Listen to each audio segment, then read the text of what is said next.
Oi, mamães! Bem-vindas a mais um vídeo.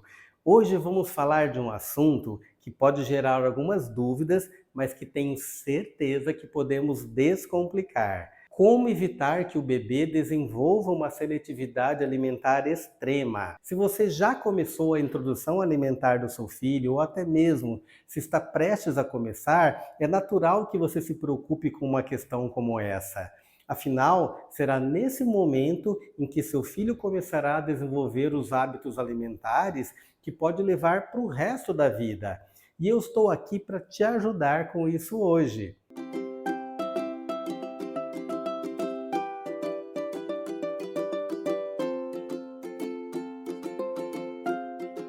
Eu sou o Dr. Vinícius, pediatra com mais de 30 anos de experiência, aqui para ajudar você, mamãe de primeira viagem, a fazer a introdução alimentar de forma prática e livre de confusões. Vamos dedicar um tempinho para entender melhor essa questão da seletividade alimentar. Muitas mães se preocupam quando os pequenos começam a mostrar preferências mais específicas na hora da comida e é completamente normal até certo ponto. Explicando melhor, a seletividade é algo inerente ao desenvolvimento da criança.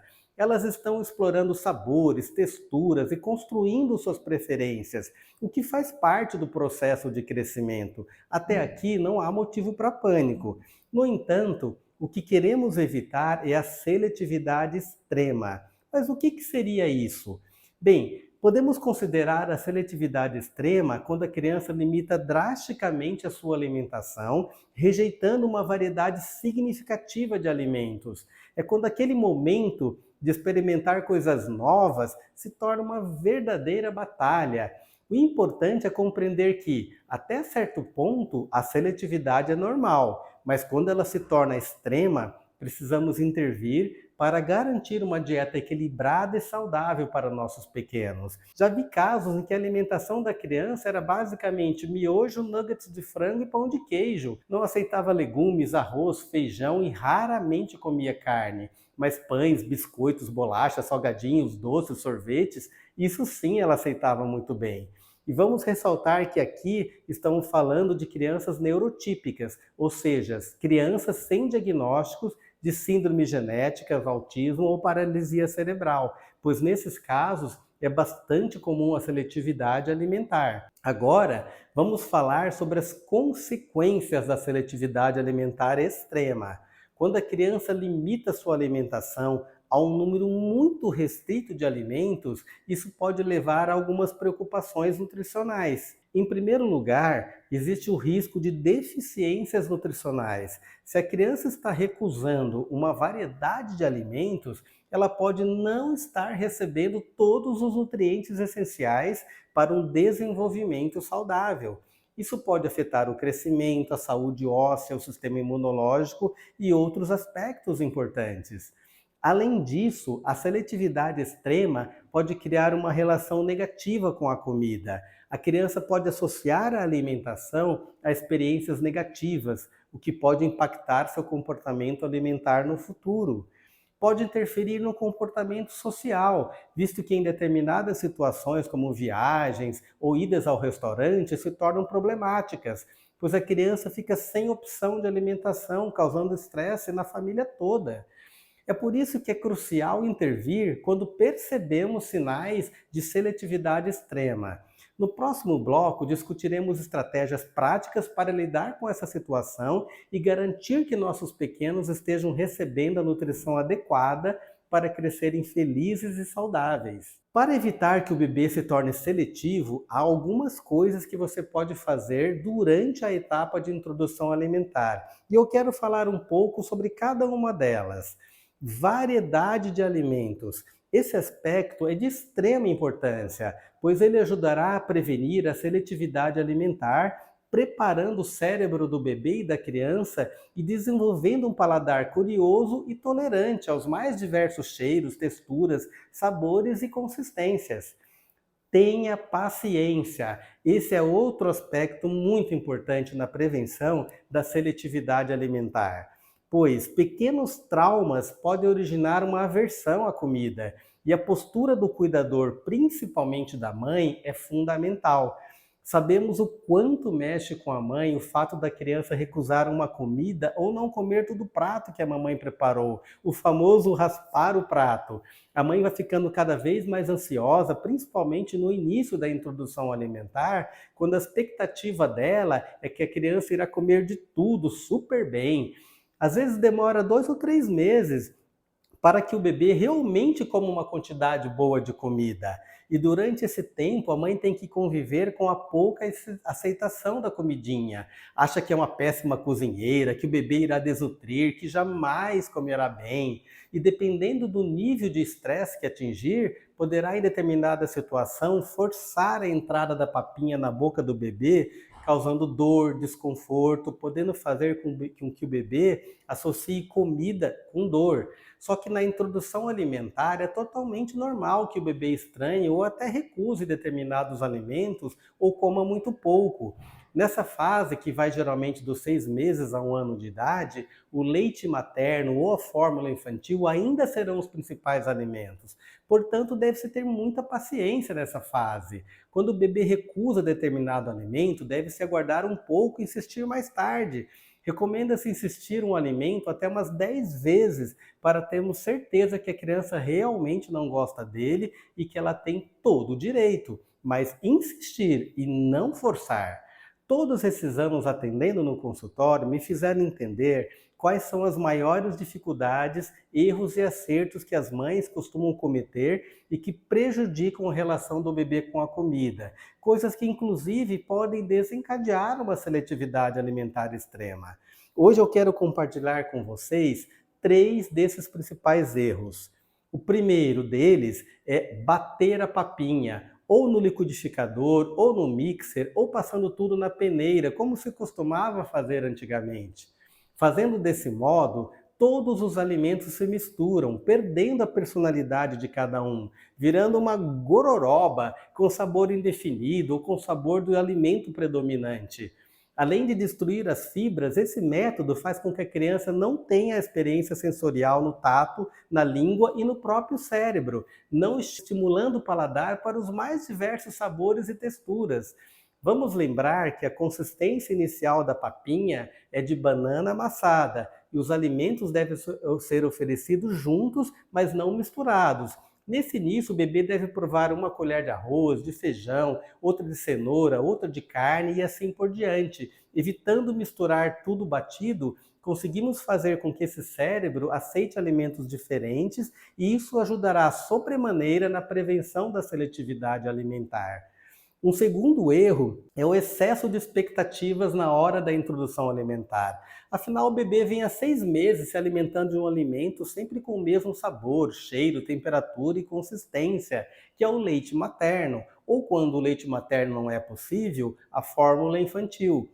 E de uma hora para outra é apresentado a ele um mundo enorme de alimentos, com sabores, cheiros, temperaturas, consistências e texturas diferentes. É uma mudança e tanto. O bebê se depara com uma explosão de sabores que ele nunca havia provado. Imagina você que nunca comeu cupuaçu, por exemplo, uma fruta típica da região norte do país. A maioria das pessoas prova com uma certa resistência um alimento novo e diferente até decidir se gostou ou não. Além disso, o bebê está aprendendo a mastigar alimentos sólidos e deglutir. Tudo é novo para ele. Costumo dizer para as minhas mamães no consultório que a personalidade do bebê também tem seu papel e ela tem uma forte influência genética. Brinco, aqui se faz, aqui se paga. Se o papai e a mamãe deram trabalho para comer, existe uma forte tendência que o bebê também dê. E se o bebê tem uma personalidade mais curiosa, mais aventureira, ou ao contrário, mais cautelosa, mais tímida, isso também se refletirá na forma como ele lidará com a comida e com a aceitação de novos sabores. E um terceiro erro comum é a monotonia alimentar. E esse aspecto envolve muito a rotina alimentar, a cultura alimentar dos pais. A influência cultural, os hábitos adquiridos pelos pais têm muita importância e relevância na maneira de como eles oferecerão os alimentos para seus filhos.